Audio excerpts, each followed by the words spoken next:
The twin moons of Varelia hung high in the night sky, casting silver light over the empty streets. Shops were closed, market stalls were covered, and the city slept under a blanket of silence. Only the soft hum of distant patrol drones broke the stillness. Lyra walked slowly through the narrow stone paths, her cloak wrapped tightly around her. She was not supposed to be out this late. But something had drawn her here, something she could not explain.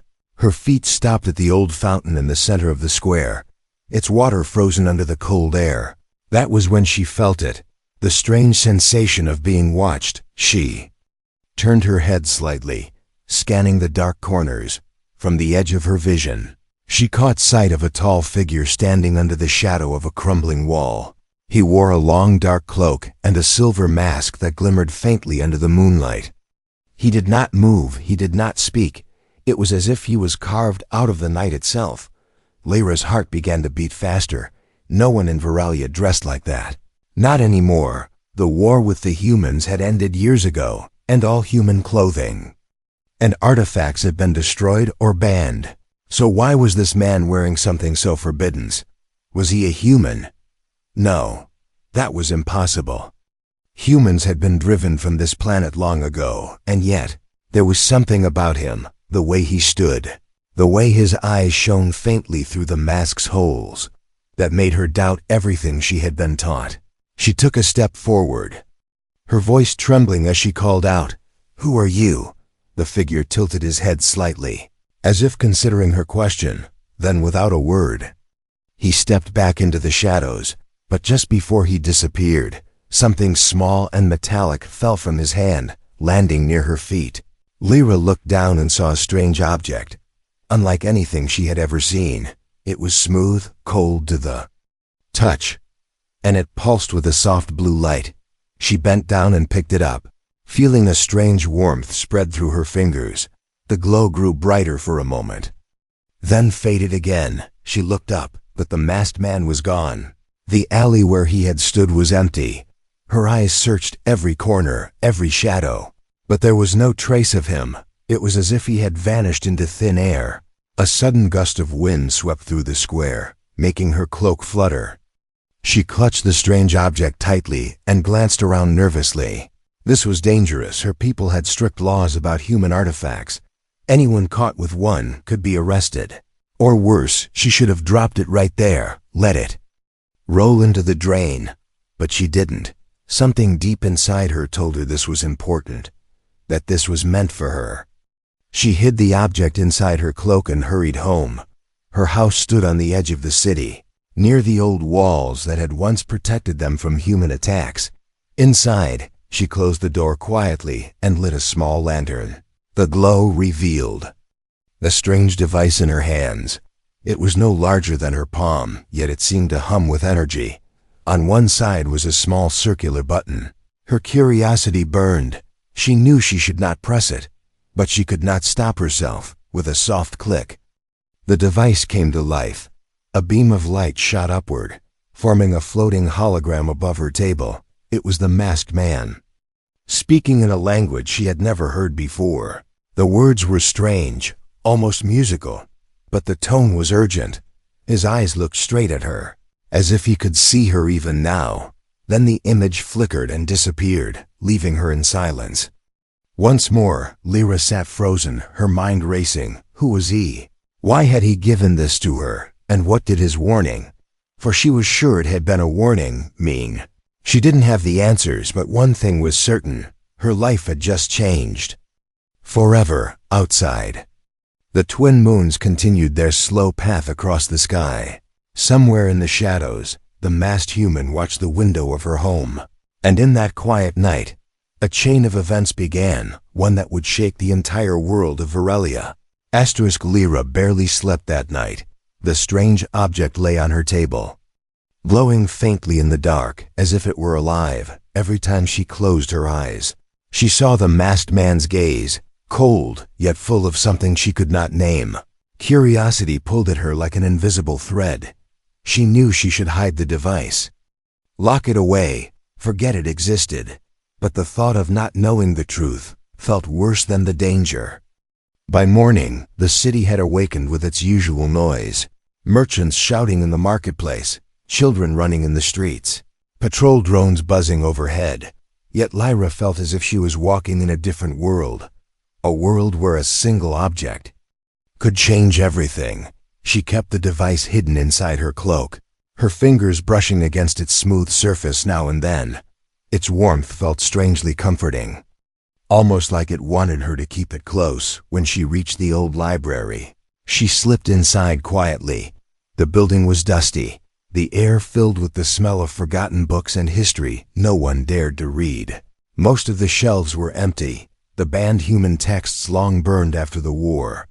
But Lyra knew there were still secret corners the council had not found. She walked to the back, behind a broken shelf, and sat on the floor. The light from a cracked window fell across the device in her hands, making its blue glow brighter. She pressed the button again. The hologram of the masked man appeared, his voice speaking in that same unknown language. But this time, something strange happened. A faint shimmer formed in the air around the projection, as if the device was trying to connect to something. Then for a brief second, the voice shifted, and she heard a few words in her own tongue. "They will come for you." Her breath caught in her throat. The image flickered, and the words were gone, but her heart was already racing. If the masked man knew her language, why had he not spoken it the first time? Was he testing her, warning her, or both? Suddenly, a noise echoed from the front of the library. Heavy boots, the sound of armored footsteps. Lyra's blood ran cold. She quickly stuffed the device back into her cloak and hid behind the shelf. Voices carried through the dusty air. "Search everywhere. The human relic is here." Her pulse thundered in her ears. They knew, somehow they already knew. The sound of books crashing to the floor grew closer. Her mind raced for an escape.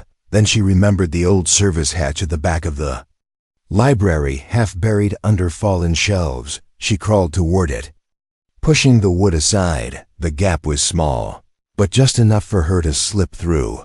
Cold air hit her face as she dropped into the narrow alley behind the building. She ran, her cloak flapping behind her. Every shadow seemed alive, every sound too loud. She didn't stop until she reached the edge of the city walls. Only then did she dare to breathe, clutching the device to her chest. She realized something. This was no ordinary human relic. It was something the council feared, and if they feared it, it meant it had power. Power she did not yet understand, but would soon have to, somewhere far above, in the shadow of the twin moons. The masked man stood on a rooftop, watching her, and though Lyra could not see him, she could almost feel his eyes on her, guiding her toward something far bigger than herself. 2 nights passed, and Lyra could not get the masked man out of her mind. Every sound in the streets, every shadow in the alleys made her wonder if he was there, watching. The strange device was now hidden under a loose floorboard in her room, but she felt its presence as if it were breathing. Her hands itched to press the button again, yet fear held her back. What if the council tracked it? What if the man returned and demanded it back? Or worse, what if he never came again? That night, the twin moons rose pale and cold, their light spilling across the empty marketplace. The air carried the smell of rain, sharp and electric. Lyra moved quickly, her hood low over her face, her boots silent on the whetstones. Her heart told her to go to the alley where she had first seen him. It was madness, but she could not fight the pull. The alley was darker than she remembered. The walls seemed to close in, the silence heavier than before. She waited, her breath slow, her ears straining for any sign. Minutes passed, the cold creeping into her bones.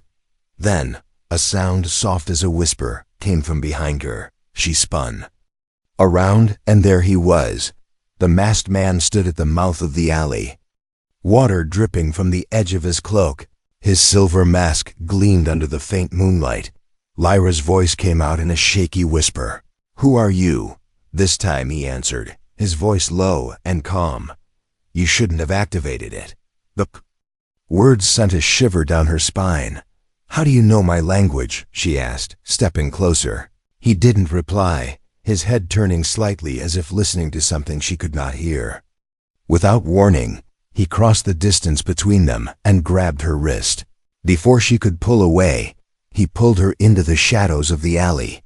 Her back hit a cold wall as faint red lights swept across the street where she had been standing. Patrol drones, silent but deadly, hovered past, scanning for life signs.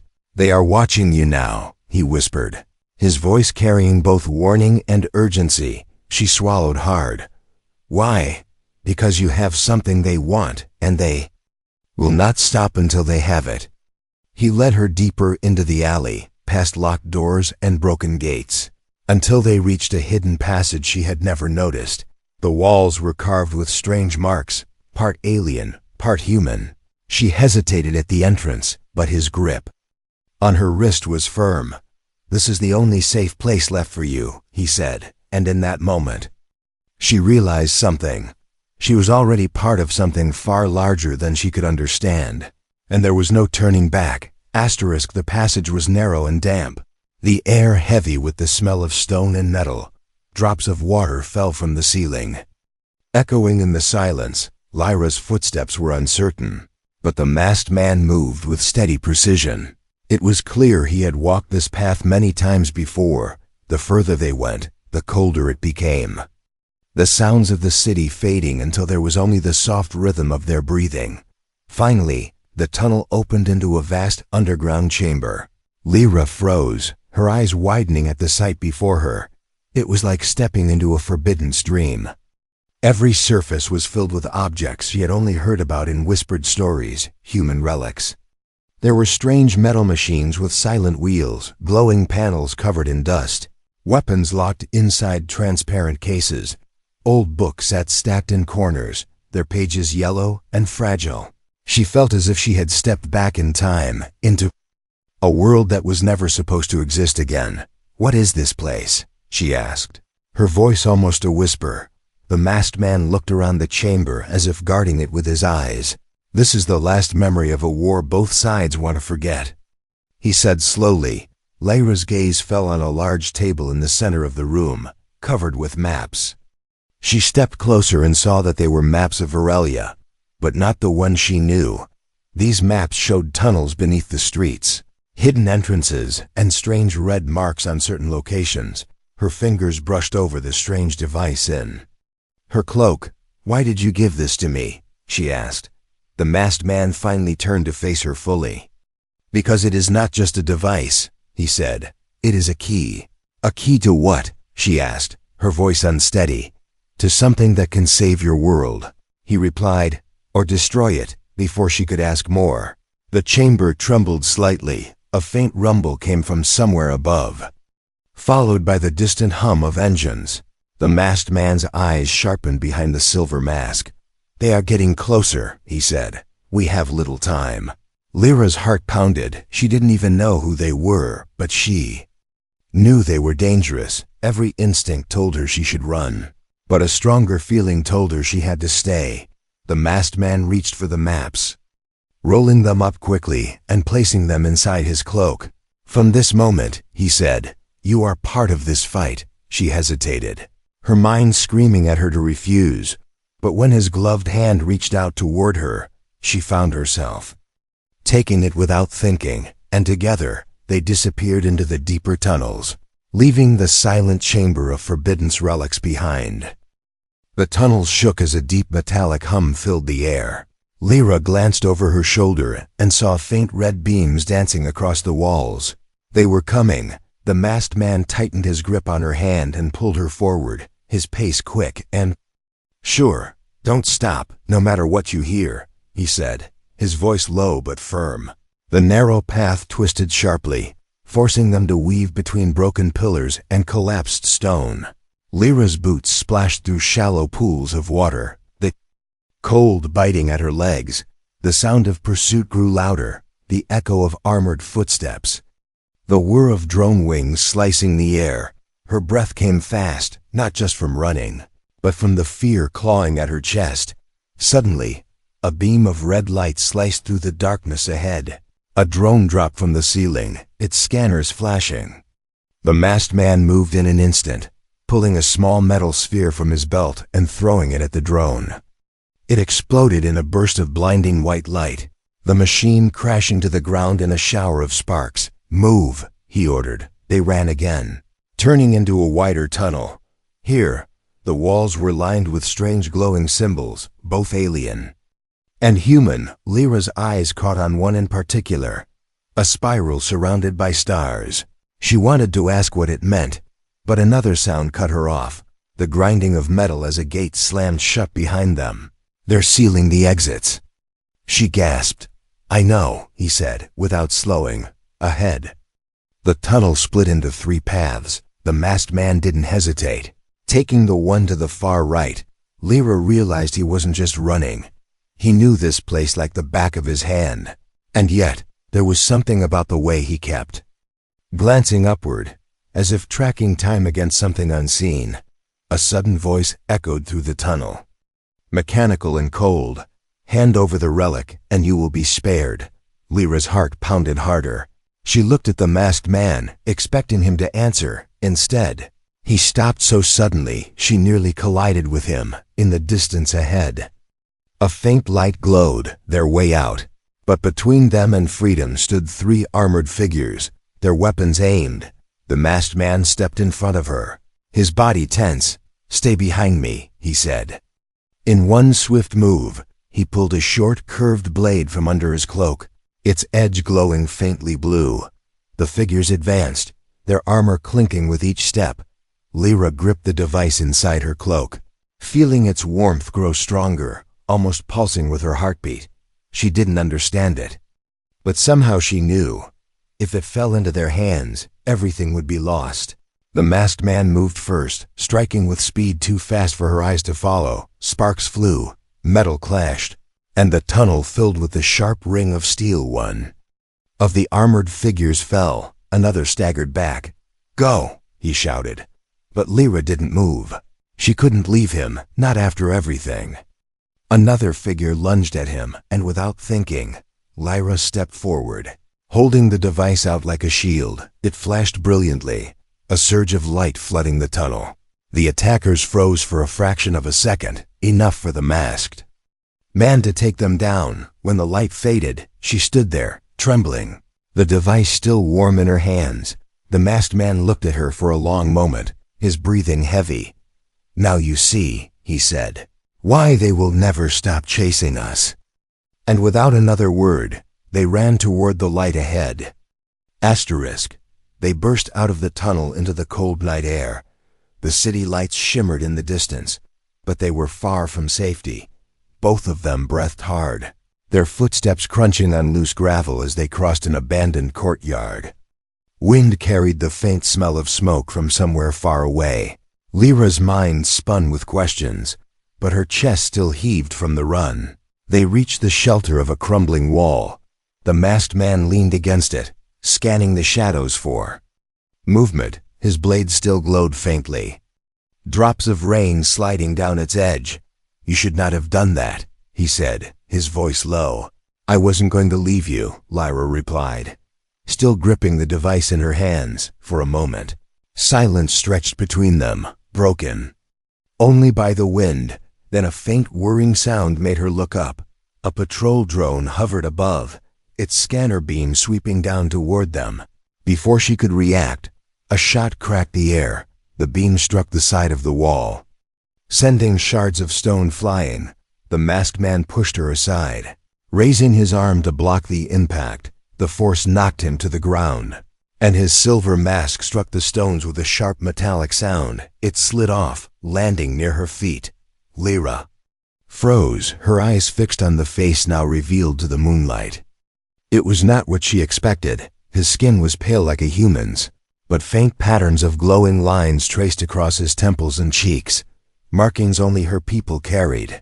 His eyes were an impossible mix, human-shaped, but with the deep, luminous color of alien irises. He was both. Her breath caught, the truth hitting her like a wave. "You're not human," she whispered, "and you're not one of us." He met her gaze, something unspoken in his eyes. "I am what your council fears the most," he said, his voice steady despite his injuries. The proof that our two worlds can be one. Before she could reply, the sound of engines rumbled in the distance. More patrols were coming. Faster this time. He picked up the mask and held it in his hand instead of putting it back on. They will not stop, he said, until they erase every trace of me. And now you are part of that trace. Lyra looked down at the device in her hands, its soft blue glow reflecting in her eyes. She realized she no longer wanted to give it up, whatever it was, whatever it could do. It was the only thing between them and the people chasing them, and deep inside, she knew she would protect it, and him, at any cost. The masked man, no Kale, gave her a faint, almost sad smile. Then we run together, he said, and with the moons watching from above, they vanished once more into the shadows. The tunnels grew wider as they ran. The walls shifted from rough stone to smooth metal, glowing faintly with lines of blue light. Lyra felt the air change, warmer, heavier, as if they had stepped into the lungs of a living creature. Kale slowed his pace, his eyes scanning the walls until he stopped before a massive door carved with ancient symbols. Some were alien, some human, but together they formed a pattern that pulsed like a heartbeat. This is it, he said quietly. Lyra's fingers tightened around the device. She had no idea what waited on the other side, but she could feel the pull, like the door itself was calling her. Kale stepped aside and nodded toward the glowing lock in the center. Only you can open it now, she hesitated, her thoughts racing. Why her, why not him? But there was no time to question. The distant sound of pursuit echoed behind them. Her hands shook as she pressed the device into the lock. The chamber filled with a soft hum, the symbols lighting up one by one. The air vibrated as the great door split open, sliding apart with a deep, resonant groan. Inside was a room unlike anything she had ever seen. The walls were alive with moving images, not just still pictures, but memories. Humans and aliens working side by side, laughing together, building cities under twin suns. There were no weapons, no war, only unity. Lyra stepped forward, her breath caught in her throat. This was real, she whispered. Kale's voice was steady, but his eyes glimmered. This is what they fear, proof that our people were never meant to be enemies. She turned to face him, the weight of the moment pressing into her chest. Then we can show them, she said. Kale shook his head. They will try to destroy it before anyone can see. That is why we must protect it, no matter the cost. A deep rumble shook the floor. The enemy was close.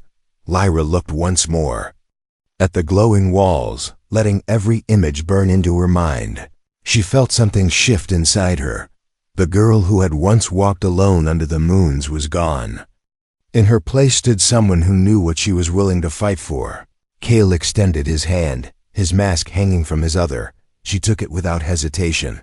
The vault sealed behind them, the hum fading into silence, but the truth it held now lived in them both as they stepped back into the shadows. Lyra's heart beat with a new certainty. One night had been enough to change everything, and this was only the beginning.